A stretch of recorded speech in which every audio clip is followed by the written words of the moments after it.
Whew. Morning. What a Hi, how are you, pleasure to man? see you. Hi, good to see you. Welcome to this one-on-one with the legendary Sir Vivian Richards.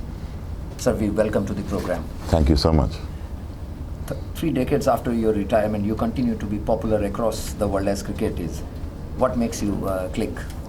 Well, I guess I'm very privileged to be in such a position when you have, when you would have retired in 1991, 92, and in 2018, that there are still people who want your autograph and want to take a selfie, which I think is the common thing these days, you know. So I put myself in being a very privileged position that people still have time to ask for these things, and I'm very happy to make myself available because of the love that sometimes you get when you come to this part of the world. And as I said, I'm just overly privileged to be in such a position, yeah. Allow me to correct, not only this part of the world, you are as popular as everywhere as you are. Is it because the way you batted and you took the game in its right spirit, the way it is to be played, as your successor Brian Lara once said, I'm honored that I played to entertain? Well, that's the best thing, I guess, you know, when you are in a position for you to excel and for you to do the things that you're reasonably good at. I've always been pretty honest about performing. I gave it my all, and I think that's the most anyone can give, is to make sure that you, whatever you are representing, that you represent to 100% or even more. And I think maybe because of those particular reasons that people somewhat gravitate to the fact that you played the game in the best spirit. And is it because of the spirit and the honesty that you represent, that you are also representing the American University of Medicine? Wow. Is the same brand that you bring onto the table for Indian parents and parents across the world? Well, I can tell you this, what I'm rather fortunate to be in such a position as an Antiguan and Barbudan, to have maybe the American University of Antigua, such a magnificent institution itself, where you live. You couldn't ask for any better than that. And I was asked to represent that particular institution. And if, as you know, I would represent the way I did in cricket, I'm going to give it my best shot where this is concerned as well. We are very, very familiar with India. India, it's a place that I've always felt, when we come to this part of the world, I just feel the love, the energy that sometimes you get. And to be here in that particular capacity, representing an institution where I live, you couldn't ask for anything better. And to have Joss and Manta and all these folks, you know, who have been totally supportive in what we are doing here, I'm in a good place, and hopefully that in future we can continue to spread the message, what I think the AUA is all about. Another institution that Antigua represents is named after you, and that has been a place where Brian Lara has done enough cricketing wonders. That's the recreation grounds, isn't it? Yeah, that's right. Yeah. So if this university is all about serious stuff called medicine, recreation ground is all about what you represented. Well, I can tell you it is about, we all, I think, have a serious care about our health.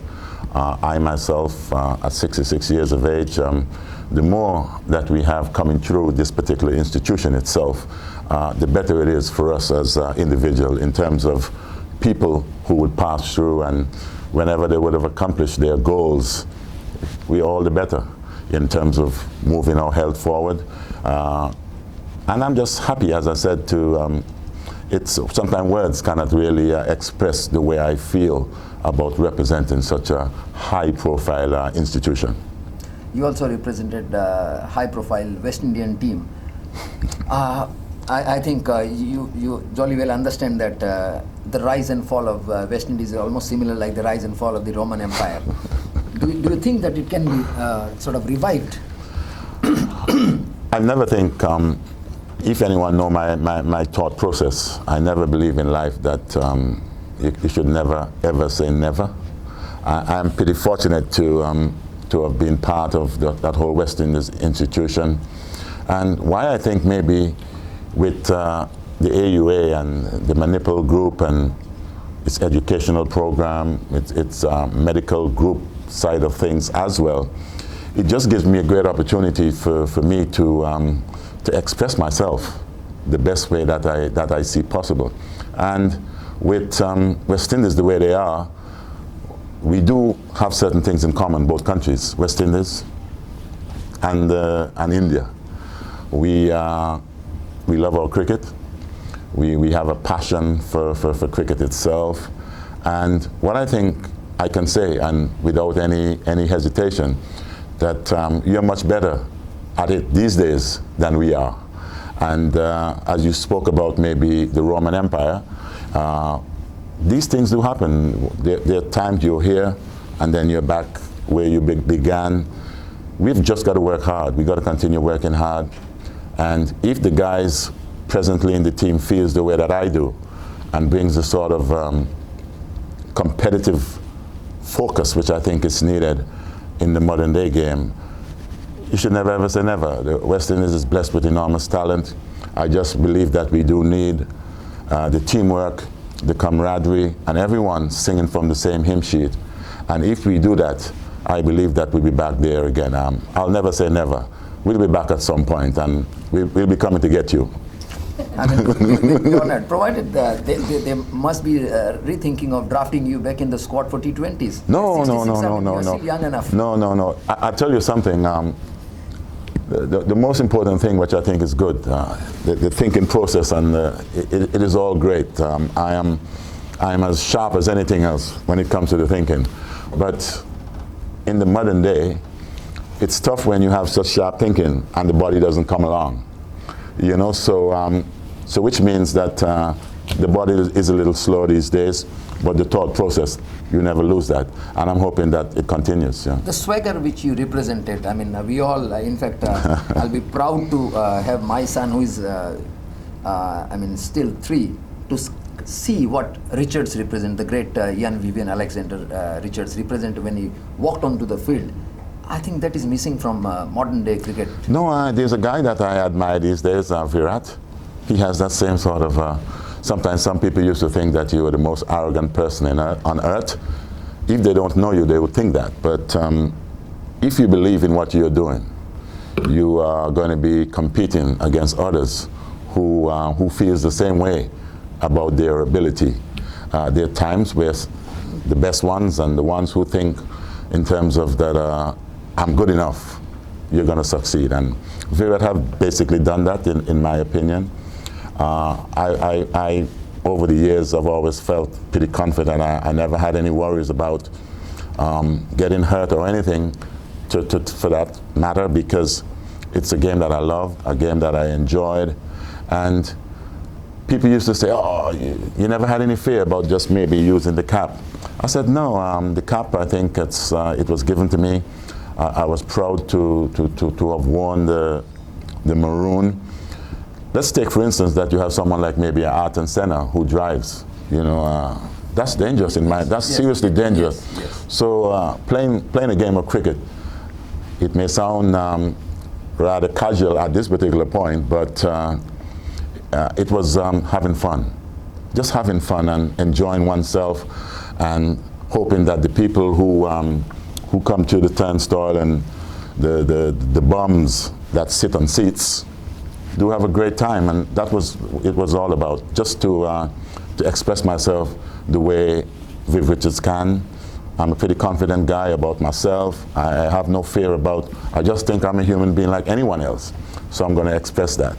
And I'm hoping that God can give me the strength to continue.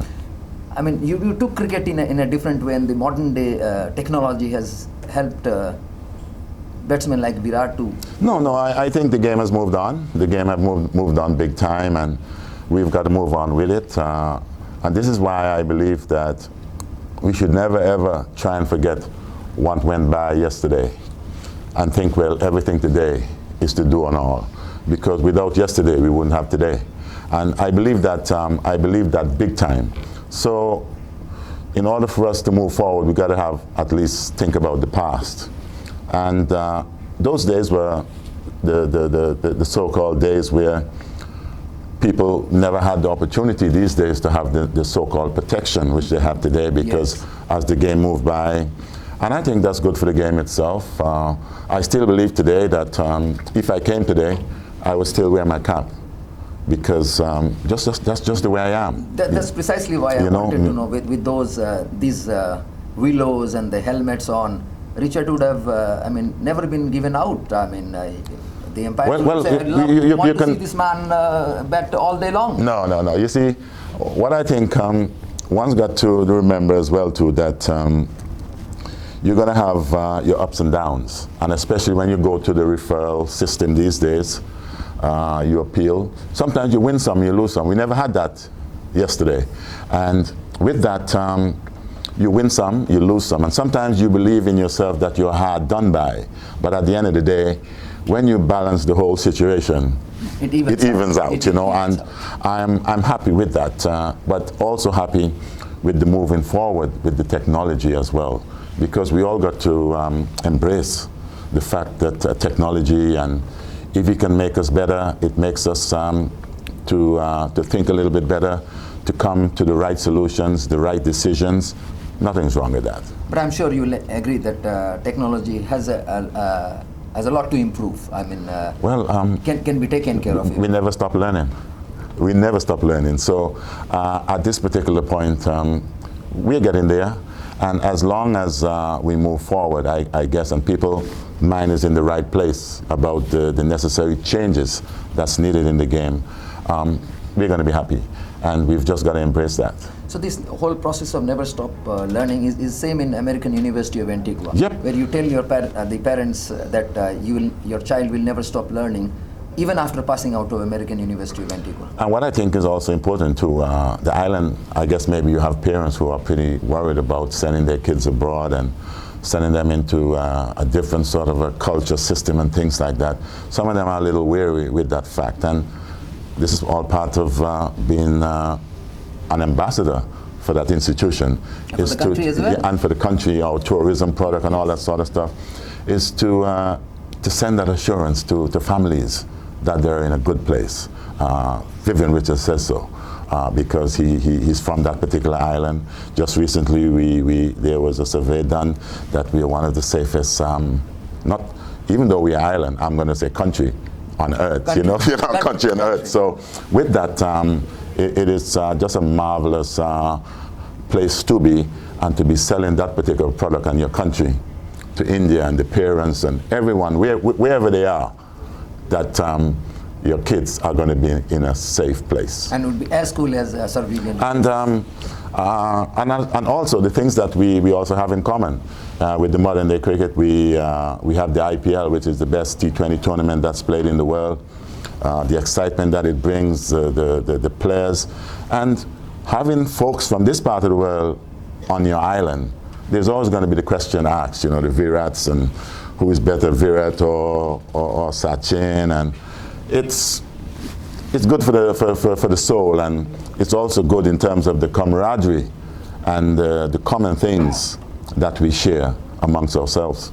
Have you ever thought that the whole of West Indies, at least for the T20, you can have as many as 7-8 countries coming out of West Indies, like Afghanistan has just joined the cricket fraternity. At least for T20, you can have separate nations, say Jamaica playing, and then Trinidad and Tobago representing as a country. And then when it comes to Test match cricket, West Indies is under one flag. Well, we've got to be careful. We've got to be careful about the oversell of all these particular tournaments. As you know, all these tournaments played around the world these days. Yes. They even the introduction of T10. T10. So we got to be careful because when we see something that is reasonably popular, we cannot afford to overkill.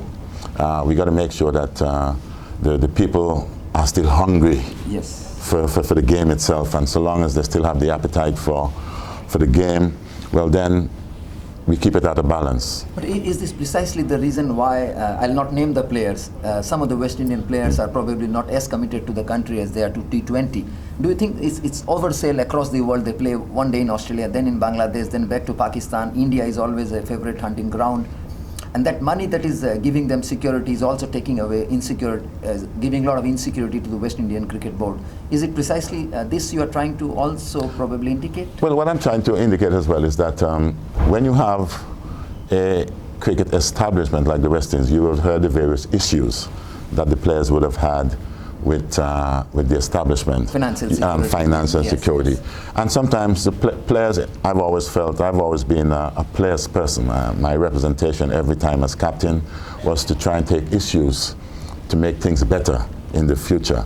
And I guess some of these guys may be being hard done by. Who am I to say from the outside? Absolutely. To know exactly what goes on inside. But from the outside, just looking, it's only my opinion that there are times where some of these guys haven't been given the respect that they deserve. You have sometimes a board that can be totally dictatorial. But a board consisting of players, former not. It's amazing. Not in the West Indies. You don't have. There's a whole lot of guys who hardly knew anything about the game. But you had Clyde Birds, the spinner, representing. As you had other players. Also. Well, you talk about representation. Having guys in, and some guys sometimes are there for various reasons about themselves, and do not quite see the bigger picture. And the individuals who look at the bigger picture is the individual, in my opinion, who is going to give you the best representation. Not the individual who thinks about, I'm trying to preserve my position. And when you do that, you sometimes do nothing. When it comes to individual, I take back to something which is very personal to you. Vivian Richards, Kot Kapil, Bol Madan Lal. Oh my. Was that a defining moment for the history of, say, one-day cricket or the shorter format across the world? Because for the first time you started believing that countries like India can win World Cup and this can be, the whole democratic setup of cricket took place. Was it the defining... Well, I think maybe defining stuff for Indian cricket, because I've always had an enormous amount of respect for Kapil Dev. I've always felt from the other side that Kapil was one of the most competitive individuals that I would have ever played against and competed against. Kapil, to me, gave the other Indian cricketers, in my opinion, that ability to compete. The belief. The belief that we can accomplish things. And I think that's what took place in 1983. Yeah, because India didn't make the biggest total on earth. They made, I think it was 182. 83, yeah. 183. And with that, maybe we felt, wow, that it was gettable. But one's got to remember that conditions changed a little bit in England at that time. And you had Madam Lal, you had people like Jimmy Amanat, you had Kapil himself, Sandhu, Balwinder, yeah. You know, and the ball swung around. And we played some, not the best shots on earth, but when you are put in a position where you're under pressure, you do make mistakes. And India capitalized that day. And you can't knock out. People will say, oh, you guys, some even said that we threw the match. I doubt it. Those things were never Sir, on one's mind. I must admit that was a defining moment for Indian cricket. Yeah. For one-day cricket, commercialization of cricket, I mean, I think they must be thanking you. The BCCI must be thanking you. Well, I'm going to check my bank account. You should. That was so. We still remember Vivian Richards, Kot Kapil. Yeah. Well, coming back to Guwahati, since you are here. You came here twice as a player. Both the times, the Indian coach Ravi Sastry accounted for you. Well, I'm glad to see him in this position now today. He accounted for me. I can't remember. How did the match go? Did we win? Yeah, there are. Well, that's the most important thing. That's the most important thing. I do not mind who gets me out, you know, because you know, that's it. Every individual that bring the ability to the party. But what I know for sure is that at the end of the day, so long as you're on the winning side, that's the most important. I was always a team person. I always felt collectively in how we think as a unit. And so long as we accomplished that, that to me was always the greatest thing that any individual or individuals can accomplish when you do things as a team. The kind of game and the spirit you represented and the kind of the modern day, the orthodoxy during those times. You were a league apart. I mean, there were the boycotts and the Gavaskars of the world. You came with a swagger. You came with the idea that this cricket ball is too small. It must be hit around, and you succeeded with a strike rate that is the envy of all, with the average that brings you in the category of the greats. What was it? Was it the stability of the middle order, or the inherent belief that the bowlers will take care of, even if Richards play a casual shot? What was it that was going through your mind most of the time when you came out to bat? Well, most times I felt that I had a job to do, that if the ball was there to be hit, I was going to hit it. My first instinct would be to attack, and if I could not attack, then I defend. But sometimes when you put it the other way around, you find it very hard to do some attacking. And I was pretty confident in myself. I believe, and this is what it's all about. And I guess today you have a lot of talented people, but sometimes they do not quite believe the talent in which they have, and sometimes there are self-doubts. And yeah, you're going to have self-doubts at times, but if you have been successful the way you are as an individual, it's all about your presentation. It's like some people ask you about the chewing gum. When you have 11 players, you have 2 umpires, which means you're outdone in terms of you and your partner. The chewing gum was my best friend, and I gave it a serious workout. And you represent the school of thought where the legendary W.G. Gray said your defensive shot would fetch you 3 runs, so you hit it. It's just to play the game itself, and because I've always wanted that if I was going to be representative of my ability, it is best to know that the people who come through the gates and the people who sit on seats, that they leave seeing something special. You had that duty, I think, that responsibility to your profession, to make sure that the people enjoy what they saw. And my whole style was to whether it was batting, whether I was in the field, every facet of the game itself, I thoroughly enjoyed. So we continue. We can continue this discussion, but I think we must wish you a long attacking innings, so that as long as you live, the spirit of cricket lives with you. And I wish you very good health and all prosperity. Thank you so much. I'm in the right place when you speak of health. So it's the Manipur Group and the AUA. Having that in your country itself, I'm certainly in a good place. I hope to see you in Antigua one fine day. Thank you so much for joining us.